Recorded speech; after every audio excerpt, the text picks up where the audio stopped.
नमस्कार सांग मैंने केमती अच्छा मु भल अच्छी आपण मैंने भी भल रुहतु। चलतु आज आम बनइबा कसिला शाग। देखु मुझे सुंदर भाव में शाग काटी केमी बनइबा चलतु देखा। शाग पियाज काटी कंचा लंका काटी रसुण छेची ये देखु मु शाग नहीं कढ़ई बसई एबे आम तेल पकेबा। तेल गरम हो गले एबे आम फुटण पकेदबा।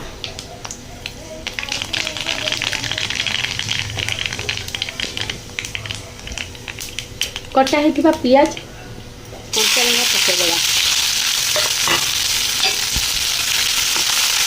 गलैदबा हवापाई छाड़ीदबा।